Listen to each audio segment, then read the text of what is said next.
আমি আজকে বানাবো ছোট ছোট আলুর দম। তার জন্য এই মটরশুঁটি নিয়েছি, আলুগুলো আগে থেকে সিদ্ধ করে রেখেছি, ধনেপাতা, টক দই, আর এর মধ্যে পেঁয়াজ, আদা, রসুন, কাঁচা লঙ্কা আর টমেটো পিষে রেখেছি। এবার কড়াই তেল দিয়েছি গরম হওয়ার জন্য।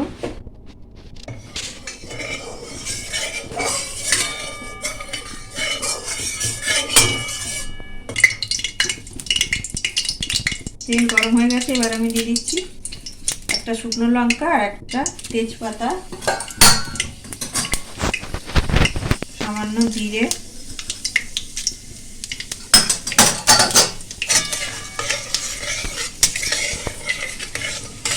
এবার এটাকে আমি একটুখানি নেড়ে নেব। এবার দিয়ে দিচ্ছি সিদ্ধ করা আলু, একটু ভেজে নেব।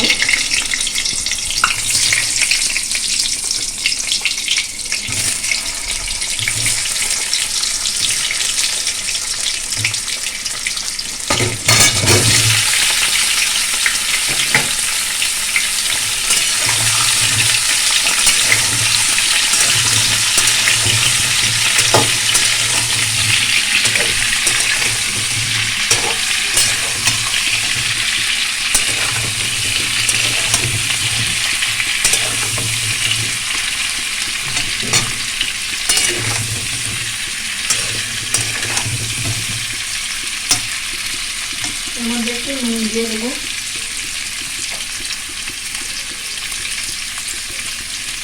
আমি আমার আন্দাজ মতো নুন দিচ্ছি।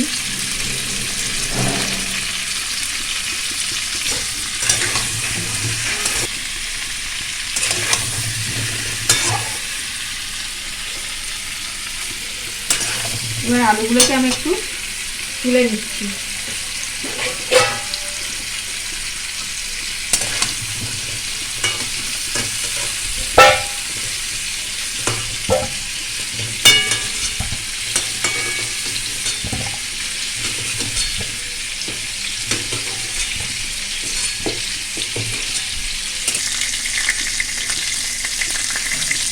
আমি এবার এই তেলের মধ্যে বেটে রাখা মশলাগুলো দিয়ে দিচ্ছি, পেঁয়াজ, আদা, রসুন, টমেটো আর কাঁচা লঙ্কা।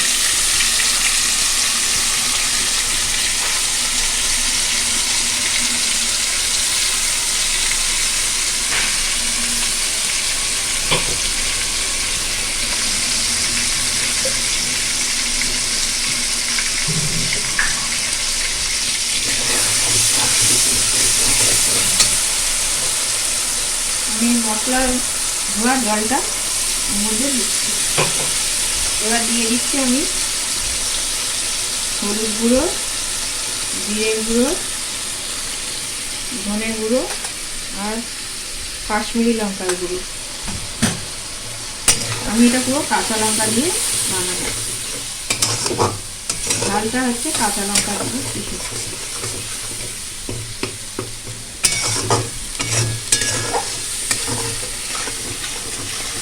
এর মধ্যে মটরশুঁটিটাও দিয়ে দিচ্ছি।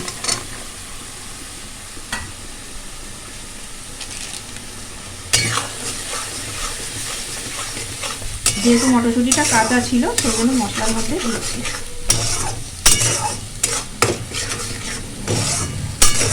নুনটা আর একটু দেবো, কিন্তু একটু পরে।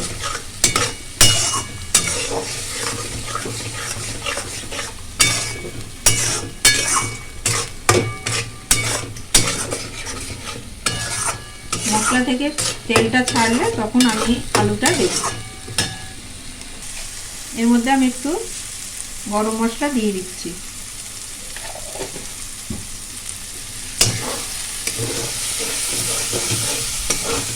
এবার আমি এই ভেজে রাখা আলুগুলো দিয়ে দিচ্ছি।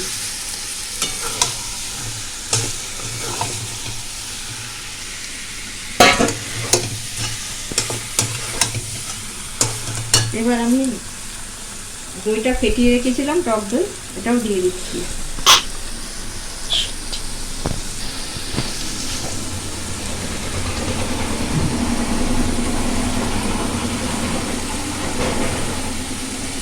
বাটিটা টক দইয়ের বাটিটা জল দিয়ে আমি দিয়ে দিই।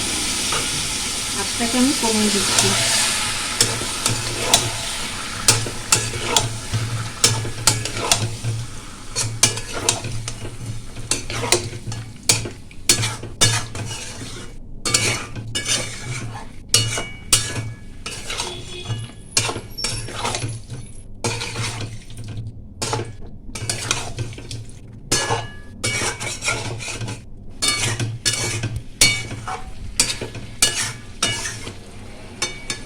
আলুটা একটু বড় আছে, আমি একটু কেটে দিই।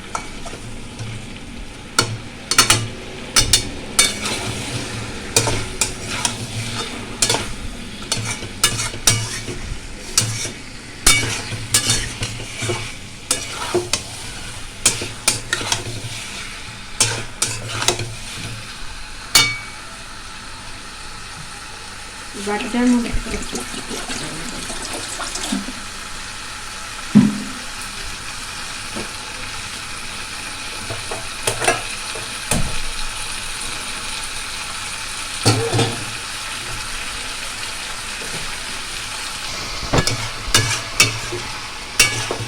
আলু আর মশলাটা ভালো করে আমি কষিয়ে নিচ্ছি।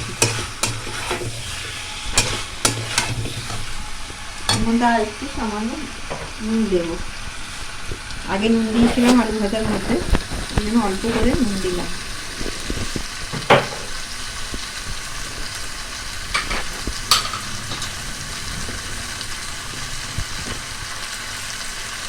আর দিয়ে দিচ্ছি একটু কসুরি মেথি। এটা আমার নিজের বানানো মেথি পাতা এনে শুকিয়ে আমি বানিয়েছি।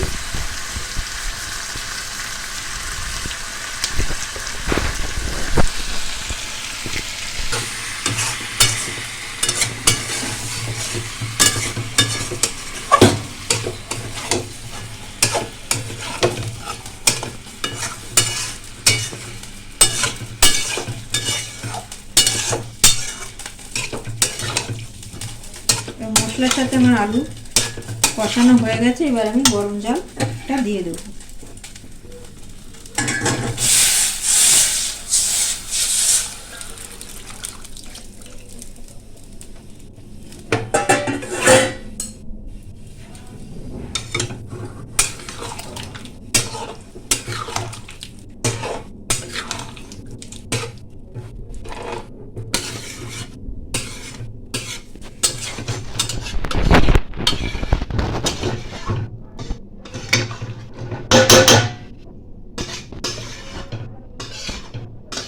এবার আমি মিনিট 5-এর জন্য ঢাকা দিয়ে দেবো।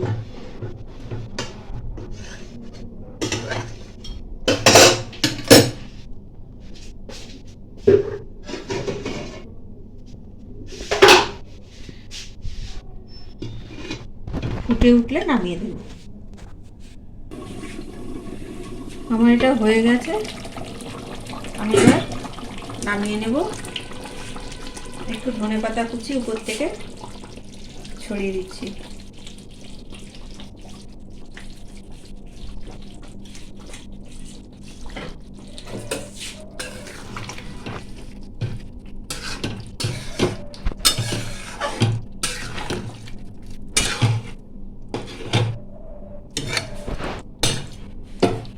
এবার আমি একটা পাত্রে কিছুটা উঠিয়ে নিচ্ছি।